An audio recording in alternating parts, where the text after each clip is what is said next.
lot of people I've taken who are having a hard time even with rent. They want to live in something. Start in any kind of a condo, even a mobile home. Get into something. The markets go up and down.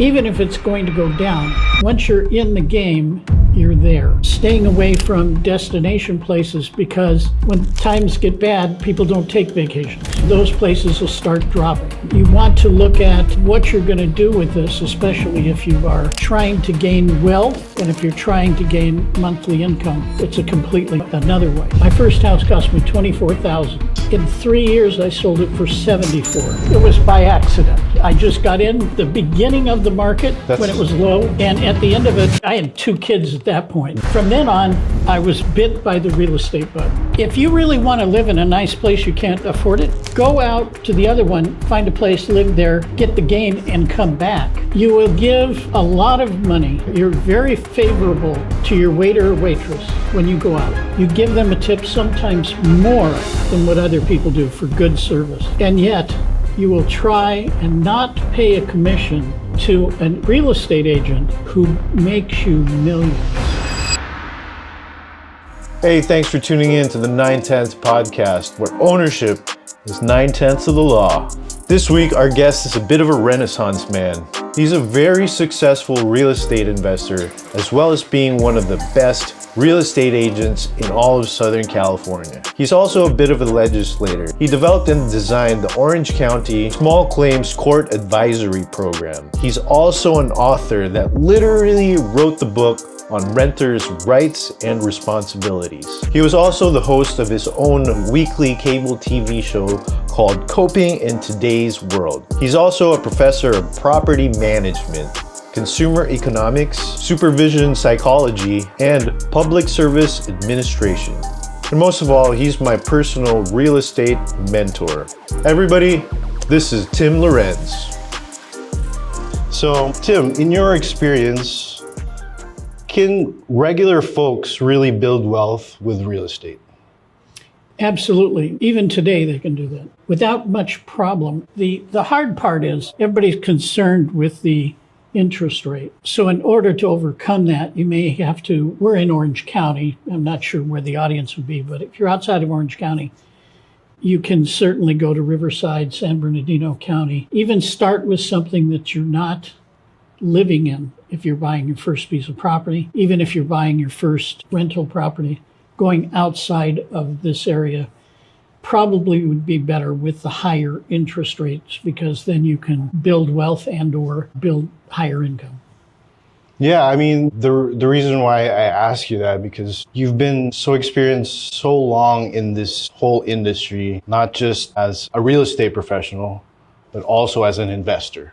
You've had so many ups and downs, and you've seen all the ebbs and flows in real estate and the economy in general. And I feel like a lot of the folks in my generation, I would say like the millennials and younger, feel like real estate's like so out of reach, or like not even an option for them at this point. So how would you show someone like that that's not even thought about it at all, like what are the possibilities that could happen for them if they just like focus their attention to this? Two things I want to say to that. First of all, if you're wanting to buy a place and live in it, and there's lots of reasons for that. I want to get out of the apartment, or I want to get out of the house, and you've got to do something, but you have a standard that you want to live toward. In other words, socioeconomically, this is the kind of neighborhood I've always lived in. I want to live in that neighborhood. And if we get stuck by doing that, we can limit our options. Right. A lot of people I've taken who are having a hard time even with rent. They want to live in something. Then I say, start in any kind of a condo, even a mobile home. Get into something. And if the markets go up and down, just like they do in pretty much any kind of market. Right now, we've had a long up period. A lot of people think we're coming to a down period. Well, we will. I just don't see it yet, because all of the statistics are still up. They're not as steep as they were, but they're still up. Even if it's going to go down, once you're in the game, you're there. Right. Now, when it comes up and it's higher than what you had, You can go from a 1-bedroom condo, 2-bedroom condo, and you were really wanting a house in a nice neighborhood. You have now got enough wealth to have the down payment for the kind of house you wanted. Staying out of there, you're hoping your income increases fast enough or your other investments increase fast enough. And I found that most of the time that's not the case. So it's better to just get in the game, However, even if it's like not the ideal situation. and if you don't have to live there and you're trying to get, you may be able to buy a couple of properties further out, other counties, even out of state, and have those properties starting to gain. Now, be careful with that. You don't want to get into places that are destination vacation places. Don't go there to buy because they don't grow as well. I would also say this has been unusual that the whole of the U.S. grew in this last run-up. But I would try to stay in areas that you have something in the way of income-producing businesses that support that area for the renter, etc. Staying away from destination places because when times get bad, people don't take vacations.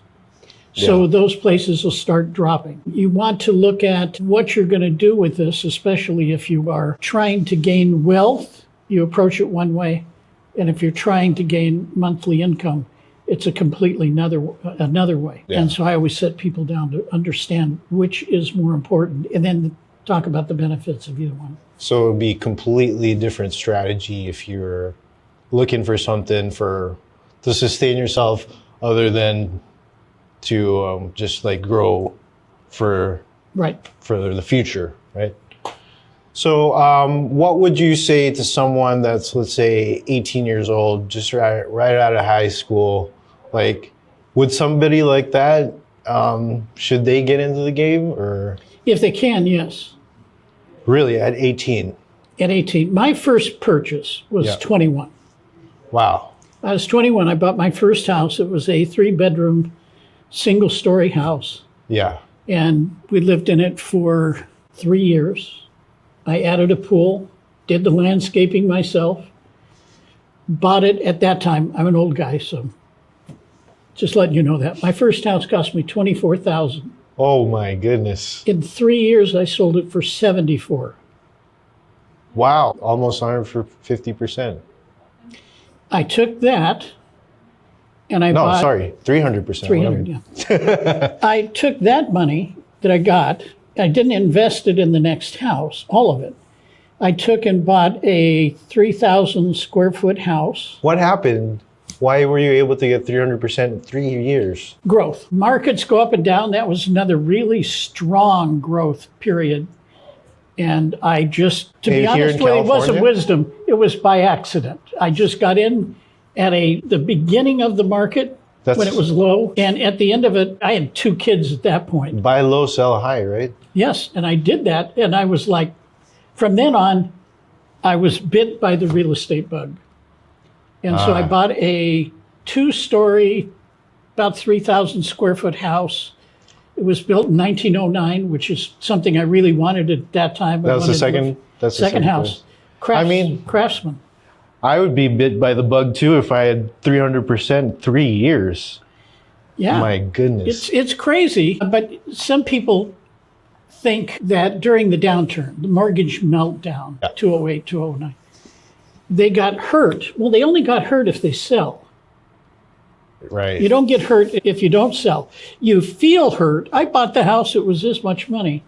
But within 6 years, I almost doubled my money. So any time is really a good time to buy California real estate. I won't say that if you were in the Midwest.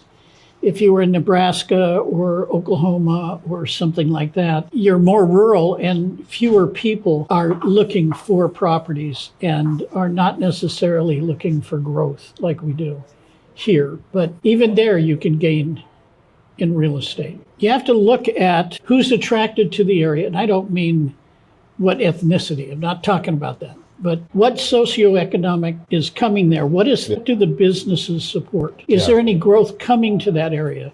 let's say you went to Arizona and they're attracting people to Arizona or Nevada or Tennessee or to Texas. And you can get in and buy something there for what is a down payment here. And it's growing. It's growing because people can't afford California as much because we've got it kind of really high in the last few years. So how would you know the markets that are growing? You can get statistics we would help you with that, by the way, if you want to find out what areas are growing. Best way to do that is know the agent you're talking to.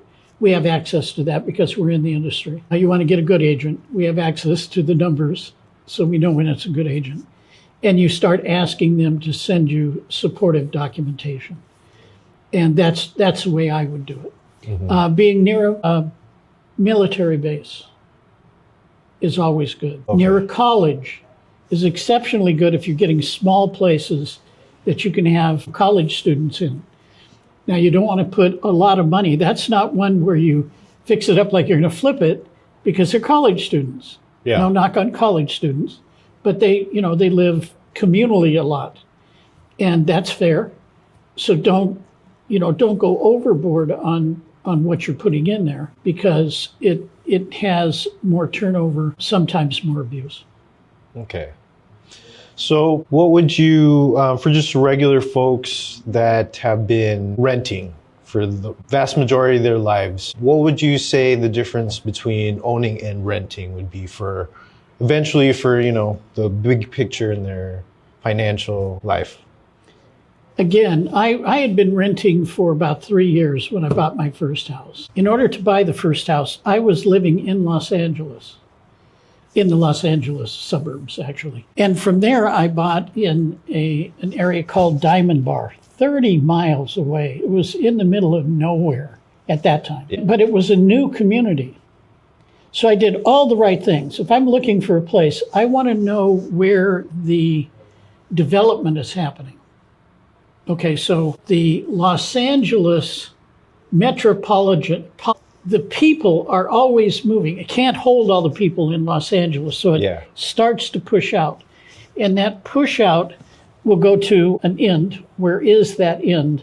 That's where the development is. You could see it a few years back. I bought a lot of properties in Corona because I'm now in Orange County. And Corona, because Orange County was becoming so expensive, I was looking for the edge of Riverside and Orange County. Where they met. Where it was a lower amount of money because the amount of people moving in that direction because they couldn't afford Orange County, but it's close enough that they'll commute. So that's where I would buy for an investment. So I'm looking for the population pushing out and the development that is coming. And there I was looking for newer properties. Doesn't have to be new. That was mine because I didn't want to do fix-up on the property. So I wanted it as young as I could get it, but I would take an older property if I had to. Remember, my second house was 1909. That's not new. Let me go back to that because I bought out of that gain, that 300% gain. Yeah. I bought a house in Claremont. I was living in Diamond Bar. I went to Claremont, the Claremont in LA County. Yeah. And then I bought a condo in Hawaii. And what was my third one? I had a third one. Honolulu? No, it was in Maui. Oh, okay. Lahaina Shores was a high-rise. Yeah. And I bought into that. And I bought a third property, but right now, I'm sorry, I can't remember what that was. It's a long time ago. But having said that, the best ones were the ones here in the mainland. I didn't realize at that time Hawaii was a destination place. And it grew. I sold that 10 years later, and the growth on it was very small compared to if I'd put that money here. I see. Okay. So I started. So Hawaii's not a good investment? Yeah. Now Maui was not too good because I think it burned up. That's a fluke, obviously. Destination places just aren't going to grow like where the metropolitan, I'll say it, I know how to say it, metropolitan push of population is. The ends of that you will know because it seems too far out, but it's what younger people are buying. They can afford it. Yeah. And they're willing to put a young family in a home there, safe, and travel to their work. Yeah, you're saying something about Corona, and a few years ago, maybe 7 years ago, we were looking at buying a house, my wife and I, and my mom was telling me, why don't you look at Corona? And for me, I was, it was an emotional thing. I'm like, it's too far. I don't want to go to Corona. And I remember looking at the houses were like 300,000. And right now they're pushing $1 million almost. And yeah, I'm definitely kicking myself for not just listening to my mom. I mean, I just wanted to be here so bad, but look what happened. I just missed out on a massive opportunity. You don't see that position where if you really want to live in a nice place, you can't afford it, go out to the other one, find a place, live there, get the gain, and come back. That is a good strategy. 2-step move to get where you want because you can't afford it now. Or if you go, I just can't tolerate, I'm sorry, I don't want to live that far away. Yeah. Then buy it, stay renting, and get something smaller in Corona. But that's going to take probably a 2 move before you get back. It's all right, because once you get into it and you start developing the money, because I don't know any other way, if you were buying the other tangible assets, gold, silver, platinum, diamonds, those are tangible assets, and obviously real estate. Those protect you from inflation. They inflate during an inflationary period. But in buying a property, and if you're a first-time buyer, you may be able to get in with 0 down as long as you qualify for the loan, and they pay your down payment. It's a grant program. You don't have to pay it back. So you start off with equity given to you. Now, if you can't do that because you don't qualify, and there are qualifications, I'm not going to try and go through those because I'm not sure I know what they are today. They change pretty quickly. But if you're looking at buying a lower income place, you can get FHA. If you're a veteran, please look at veteran stuff because veteran loans are fabulous. Those can go, by the way, up over $1 million now. Wow, really? Yes. So, and with a veteran, it may be 0 down for all veterans. Yeah, it's such a shame to see a veteran that doesn't own a home. It's like... It is.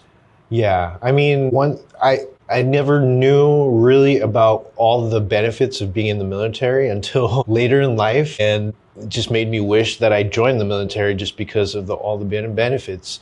Just the VA loan in itself could make you a millionaire if you played it right. It's so easy. It is. You do want guidance. If you're new at all this stuff, you can make a lot of errors. Yeah. Having somebody who's been through it or somebody who knows real estate well. Right. That is not every real estate agent. I'm just telling you that. Please be cautious. Some of them, if they don't have investments, have never had investments, they're as much a novice as you are. So be careful with that.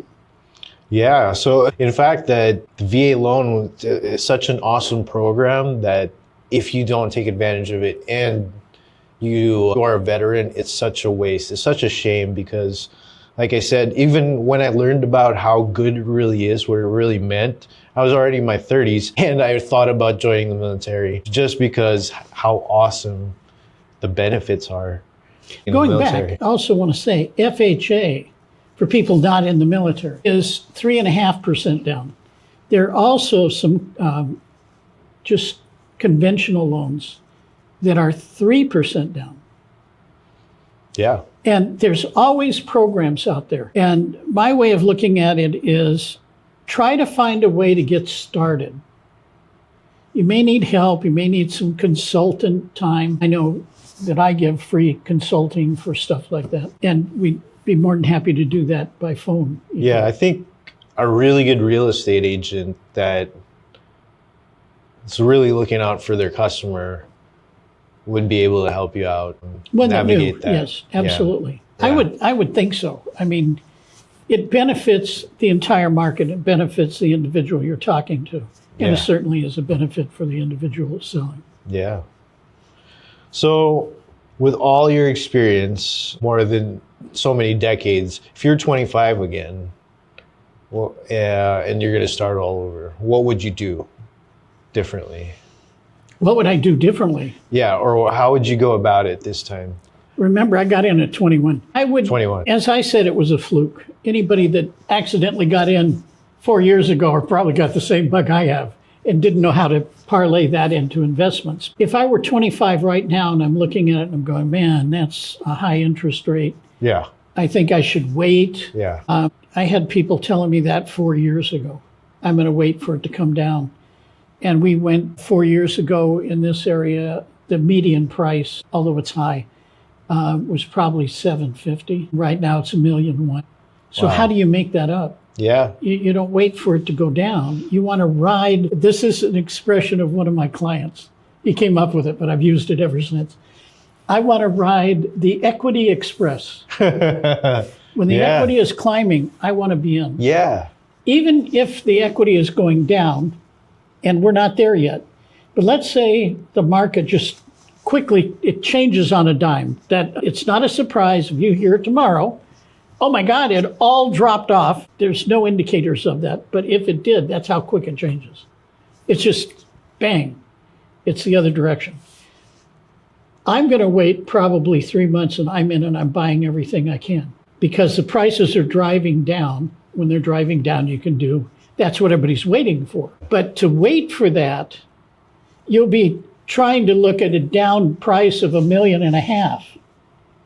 And now you're really out of the game. Yeah. And the opportunity cost of the times, you can't get that back. Yeah. And like, we were in a meeting earlier and the discussion was about what if somebody says, oh, we're waiting for a crash to happen. I didn't say anything, but in my head was like, I've been hearing that for the last 10 years. For the last decade, people have been saying, oh, we're just going to wait till the crash. And it hasn't happened. And the values have just skyrocketed since then. So if you didn't get in then, you've already missed out on a lot. You missed out on a tremendous amount. But you don't wait to get in real estate. You get in when you can. Now, let's assume you got in today, tomorrow it drops. Again, my question to anybody that does it, I say, how long are you planning on living in the house? I mean, even if you're going to gain equity, you want to be there 3, 5, 7 years. It depends. That's quick now. When I got into the market, the average length of time for a house was about 5 years. People stayed in it. Now it's more like 15. But whatever it is, if you're going to be there a while, there isn't a 15-year period where you haven't gone through a down and an up. So if it's going down and you first move in, I say, great, because I'm going to be here. I'm going to get settled in. I'm going to fix it the way I want it. I'm going to live here for a while to wait for it to come up. And then when it comes up, it will exceed.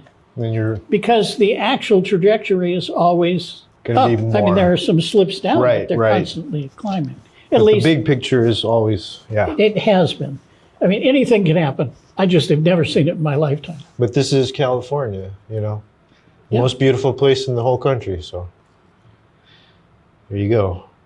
All right. And then, so what are just like the most common ways that folks can build wealth with real estate that you saw in your experience? And Well- what are the most effective too? To me, I always liked individual houses because if I want to get out, I always look at the good times, bad times, and my family. I have 6 kids. Now I have 14 grandkids. But anyway, so I always was looking ahead. If I got in a jam, what if I lost my job? What if something happened to me as the breadwinner? So I've got a number of properties. I could sell off one to carry me through. So I'm looking for some security with the properties that I buy. And if I buy them one at a time, not even duplexes, although duplexes can be good, it just wasn't to my liking. I liked individual houses. If you can afford to buy apartment buildings, now you get into a whole different level, and it depends on who you are and what kind of money. If we were talking about starting, don't start with apartment buildings. But I sold a 20-year-old a 17-unit apartment early in my career. He had a big increase for those of you who are in tech, and all of a sudden you have a lot of money because you were able to get it. My goodness. We went and found him an apartment building, 17 units. It wasn't in the best of shape, but because it wasn't, he could take each time a unit was, somebody moved out of it and upgrade it. Yeah. Not a lot of expense because they're small units, and upgrade them one at a time. And the way apartments trade is different than houses. You're lent money based upon the income from the property. So every time you fix one of those units and you increase the amount of money you get for rent, the value of the property goes up dramatically. So you can make money that way. Now we switch back to individual homes. There are people who love to flip homes. This is exactly the wrong time for that, because you want to buy inexpensive, fix up and sell. And right now there aren't inexpensive properties because the demand is so high for an individual property, meaning a single family. But you can always find that little gem. In fact, my next door neighbor, he's a widower, and the kid moved out to college and he was alone. And unbeknownst to me or anybody, I definitely would have loved to have done it, but there's no way I would have been able to do the flip. You know, the house wasn't in the best condition. And believe it or not, somebody was able, he let it go for $1 million. He just wanted $1 million for it. And she was, those absolutely exist, but they're rare. They're very hard to find. Yeah. But if you had asked me, I could have gotten you that property, because people who flip have lenders who will lend you money on the property for the fix, for the purchase. They're hard money loans. They're even higher than 7%. Oh, okay. But it's so you're both going to win on the flip. Way to do it. I don't like to give up that much money. Okay. Also, the reason I'm not a flipper, and I'm not, my dad loved to buy properties that were a mess, and he would fix them himself. So I grew up watching how to do all that. And then he would keep them for a while and then sell them. Your capital gains is less if you've held it 2 years. Otherwise, it's income. Okay. So you want to, I would buy it, fix it, put somebody in it, for 2 rent years. it for a period of time. Often on some of the rentals I've had, if the tenant is great and loves the property, I'm not going to sell it with them in it. But when they move out, if it's over 2 years, that's when I prep it to sell, and then I sell it. That's an interesting, I mean, that makes sense. But it's all up to the individual what they like. I just like the lesser tax, and rents are growing even faster than houses. Yeah, I mean, makes sense, because it's the same thing with stocks or anything. If you keep it for longer, there's less taxes when you do sell it. And then what is the biggest lessons you've learned as far as being an investor in all the decades you've been doing this? What's the biggest lessons you've learned, especially like when in the cycle should you buy, when in the cycle should you sell? And is there really a cycle? There's really a cycle. However, I'm not worried about a cycle at all. I'm interested, it depends on what my portfolio looks like. If I'm real comfortable with my portfolio, I'm probably going to buy more on the down. But if I'm building my portfolio, I don't care. I just care about what it can be when I'm done with it. How long do I plan on? I mean, everything is planned. I buy it. How long do I think I'm going to hold on to it? If I'm trying to gain wealth pretty quick so that I can buy what I really want to live in, I don't feel that's an investment. The house you live in isn't an investment in true sense of the word, because if you sell it, you have to buy something to live in, and you can't just sell it and have wealth. Yeah. So a long time ago, I set up, and I will come, you asked what the dangers were. Let me answer that and then come back to this. The danger to me was when I found out Hawaii didn't do well at all. When I I wasn't using it that often. I was renting it, the rent wasn't that high. It just wasn't what I could do here. And I was kind of stuck with it for a while. Probably thought I could be stubborn enough to wait out the market, and that didn't work. If something comes up, and you got to be looking to find the nugget, If you're not looking, you can't find it. So in any market, there will be things you can make money on. That's true of stock market. It's no different. But there are times when more of them come up. But see, if your income varies, in a downtime, where is your income? Down as well. Down. So if you were in the trades, for instance, and you're just booked, people are living happy and they're remodeling their homes and you've got jobs as far as the eye can see. And then inflation hits and people are losing jobs and they're closing businesses everywhere. And you're going into a deep depression or recession. Could be a depression, but we're not there. You go into a recession, your jobs are affected by that. So now you can't buy. Yeah. So even though that's a good time to buy, you can't buy. So get in the market, recognize when there's good ones. Be able to sit down with an agent who's a good agent, who definitely can tell you, give you the pros and cons of properties and say to them, I want to see anything you see that comes up that has, and you've already discussed it, whatever those points are. So, and then they let you know. So in going with that, how would folks know who's a good agent for them? Yeah, it's kind of like, how do you know you got a good attorney? How do you know you have a good doctor? How do you know if you have a good dentist? Referrals are good, but the problem with referrals is a lot of your people that you're talking to have bought one house and their agent was fine, but they've never done an investment. So for an individual, it gets to be difficult to actually find out. You can say, well, I can go out here, and there was a company out there. I'm sorry, I don't remember their name. I swear I would put it out there. I lost a listing because they were a company that if you paid them, they would put you up on their website, and it was for people to be able to select. Mm-hmm.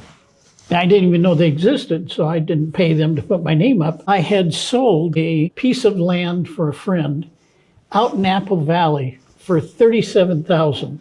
They showed that the only thing that I had done that year is one sale of a lot in Apple Valley. That wasn't even close to the truth. No. And I'm like, then the person said, well, I looked you up on. I said, I don't know what that is. And I looked me up on, and there it was. That's all they had, because I wasn't a member. So even that is difficult. Yeah. How do you find all of the properties that somebody has sold or how long they've been in the business? It becomes a bit difficult to do. I guess it would just come to questions that you can ask, to find out if they're really looking out for your best interests, and I guess it would be a gut feeling too. There is. I think interviewing somebody is extremely important. Work with people you feel comfortable with. I've always said this to people. Find somebody you're comfortable with who will give you honest answers and work with them for a while. And to all the folks out there that say that you don't want to work with real estate agents, there was the guy, you quoted that last time we met. It was Robert Kiyosaki, right? Yes. Yeah, I heard Rich Dad, Poor Dad. What was his quote? His quote was like, you will give a lot of money. You're very favorable to your waiter or waitress when you go out. You give them a tip, sometimes more than what other people do for good service. And yet you will try and not pay a commission to a real estate agent who makes you millions. Exactly. And the reason for that is, I think it's partially on us. There's a lot of people in the industry who see the money side, what they make, and not the service side, which is helping others. Yeah, exactly. And you almost could smell that. Yeah. They from a mile away. They start coming at you. But a really good agent is going to try and do what's best for you. I have a famous one that I'll never forget. The gentleman was here from the Middle East. Yeah. And he was by himself, young guy, in his 20s, but had some money, good job. And I'd been showing him property, and there was a new tract of homes that came up. And he said, will you do me a favor? I said, what's that? He said, right now, come over with me. They're selling out the last homes at the tract over here, and tell me if that's a good deal. I said, sure, I'll do it. So I went over with him and we looked at it. We went in the parking lot and he said, Tim, now give me your honest opinion. Is that a good deal? I like that one. And I said, I'm going to give you my honest opinion. I'm going to give you 2 hours to sign a contract. If you don't, I will go buy it. It's that good a deal. Yeah, exactly. Honesty. That's what you need from your agent. And, you know, there are many, many, many good agents. There really are, that really are looking out for you. Again, a lot of them don't know investments. Yeah. So do you ever sell? Do I ever sell properties? Yes. Yeah. So what would be the indication for you to sell something? I've sold properties outside of the state of California because I found them too difficult to manage. Okay. I have sold properties that I just felt weren't growing as well as something else will. So I would do a 1031 exchange. 1031 exchange where I don't have to pay now the taxes on the sale. Yeah. You have an accommodator, put the money to the accommodator, you take none, and then you buy the next property. So I'd buy a newer property in a neighborhood that had a greater chance of increasing. Okay. So you just depends on the market, depends. Okay, I see. And if I ever was in need of a lot of money, I would sell. Okay. So, okay. And for folks that are interested in investing in real estate, would you advise them to consider a career in real estate? I would, but if they have a good job now, and I'm not saying real estate isn't good, it can usually outpace even a good job, but not always. You're going to have to learn it, and you want to get trained by somebody who knows what they're doing. So you want to pick the right company or the right person. Yeah. Yes, I think it could be an advantage. The disadvantage is, and this was my disadvantage, I had been working for government. I quit my government job and went into sales, never selling anything in my life. Just quit and went. And I did fine. I did fine from the first day. It wasn't a problem. But I did fine when we hit downturns, and I was in a government job, and I didn't realize how recession-proof I was and how much a recession or a downturn in the real estate market would affect my buying power. So having something outside of real estate benefited me in what I could afford to buy during a downturn. I see. You were still at your government job while you were an agent? No. Okay. No, I quit that to become an agent, but I was an investor before I was a real estate agent. Okay, so you had your investment income. I started investing when I was 25. And okay, so do you think that real estate is always a good investment, in your opinion? It has been for me, yes, always, up or down. I bought property when interest rates were 19.75%, but that's because when I'm teaching how to negotiate. What years were those? To 1982, 83, somewhere in there. 81, 82, 83, somewhere in there. Don't remember exactly. But it was 19.75%. It was horrible. Wow. We were a real bad place. So that was right after Jimmy Carter? Or? Yeah. Yeah, there you go. So it was 19.75%. I went into a new tract. Nobody's buying homes. I secured or put the good faith money down of $500. They wanted $5,000. It was a 4,000 square foot house. Told them I wanted them to pay half of my payment for 2 years. Who? The builder. The builder. They agreed to it. Why? Wow. Because they couldn't sell a house. Oh so I gosh. effectively made my interest rate. It was a 9+. brand new house? Yeah. Wow. So, and I knew in 2 years the interest rate would drop radically. I look at data and it would take too long to support that, but it was there. I was right. It all worked. So you could get fantastic deals if that's not the case. Yeah, in those times, but you do have to have some sort of, some cash ready to go when the timing is right. So Actually, you need less cash when the market is real bad. Nobody's there. You're the only one. Right, Literally, right. if it's really bad, you're the only one talking about buying. So You they'll don't do have anything. multiple offers. There aren't any. They've been on the market for 6 months. So they'll work with you. Yeah. That makes sense. Why not? And That's how I learned my skills in negotiations were back when I was in consumer affairs. We had no authority, and I was talking to attorneys most of the time. So I learned to negotiate there, but my real learning of how to negotiate with real estate agents and so forth was during the time I was buying houses and not in the business. That's where I learned it, and I brought it in. It's fun. That's the great fun for me. I don't know who said this, but when it comes to investing, they say be fearful when everybody else is confident, and be confident when everybody else is fearful. I'm glad you said that, because that reminds me, you were saying people want to buy in the downturn. I found the first time I went into a downturn that it was horrible. I had to buck all the people. I mean, everybody is saying, oh, don't buy now. This is horrible. We don't know how bad. Where's the bottom? I mean, we could crash totally. There may not even be a market. And to put your money down, it's one thing to advise somebody, put your own money down. Right. It's easy to say it when we're feeling where we have a good economy, and then, oh yeah, when it's downtime, that's when you buy. But when you're actually living it, it's horrible to actually, like, everything's going horrible.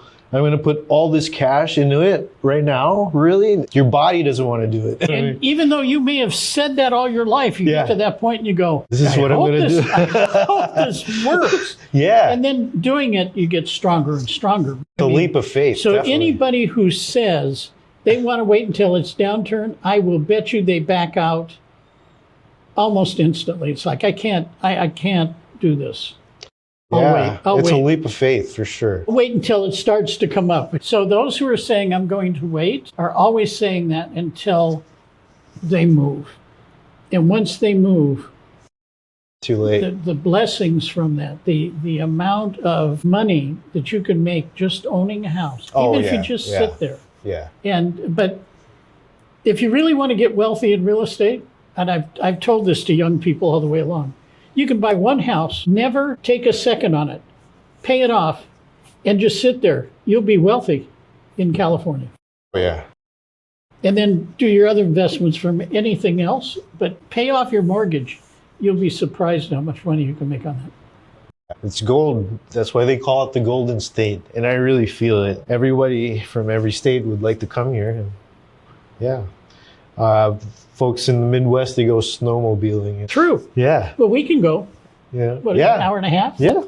Exactly. So you're really very well versed with the law when it comes to real estate because of your background, of course, you've been in some positions of authority when it comes to the law. So that's why I feel like you've been so successful, because the way you can navigate the law for your clients, it's a huge benefit for them. And if it was me, I can definitely see why I would be more inclined to be with you with your knowledge of the law. So what's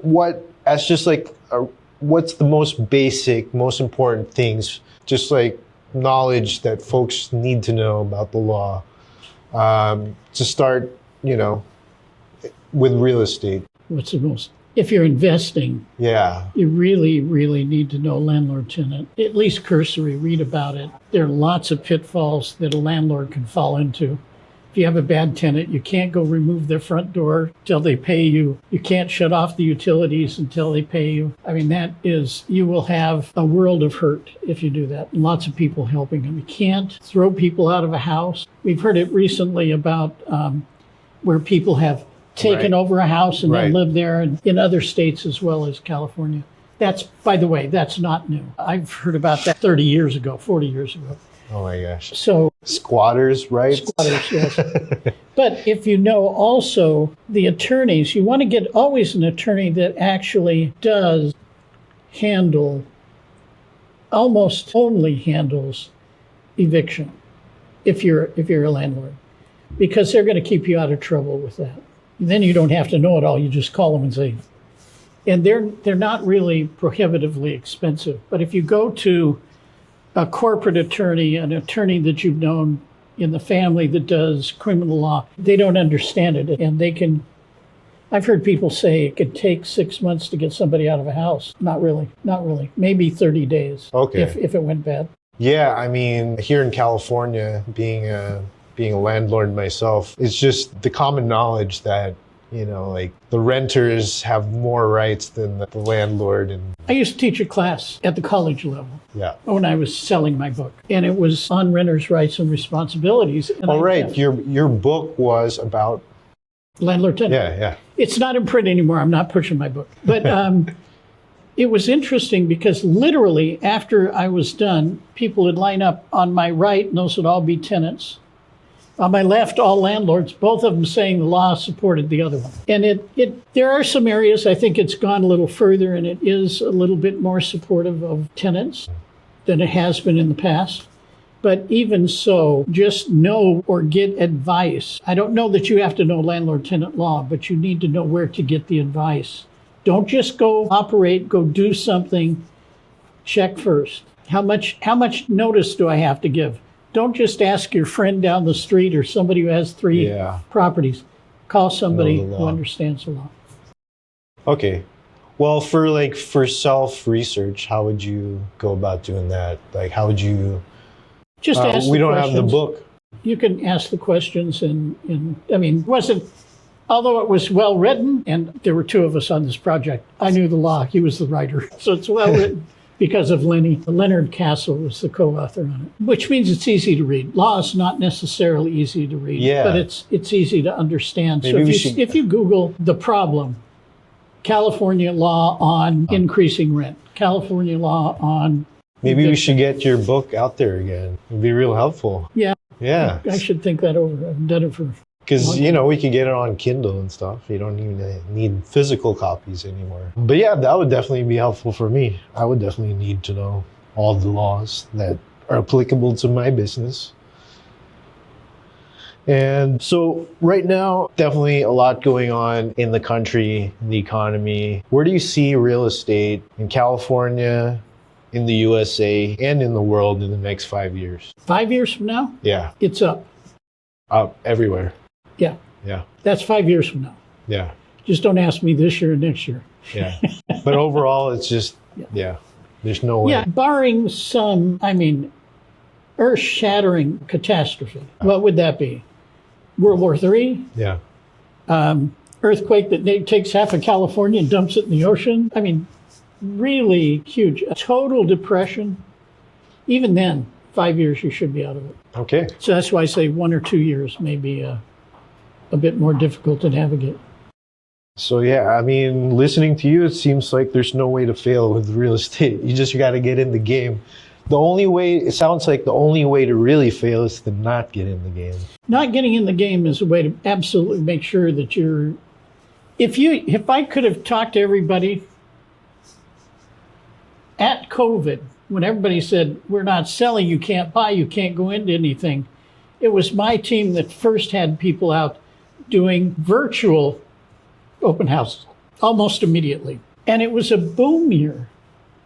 Yeah. Prior to that, it was a good year. So if so many people back then were going, I had never run more than 3 years up. And I'm like, I don't know how you can feel that that's absolute. Look where we are. We're actually 5 years past where it started running really good. Yeah. It's been crazy. Trying to time the market, we started there with the question, is impossible. Being in, you win. Being out, you lose. And with that, I think that's a good spot to end. Thank you, Tim, for your time. I really appreciate you being here. Thank you very much. All right, thanks, you guys. And thanks for tuning in, and we'll see you next time. Thank you, Tim. That was awesome. So that was Tim Lorenz, my very own mentor in the real estate game. Since you're this far into the video, go ahead and hit the like button. It's going to help this channel out a lot. I really learned a lot from Tim about real estate investing. He really has a wealth of knowledge and experience that only decades playing the game can provide. Investing in real estate is a lot more accessible than what is commonly known. You just need the right knowledge and strategies to make it happen. And go ahead and give us a follow and subscribe to hear more 9/10 podcast, where ownership is 9/10 of the law.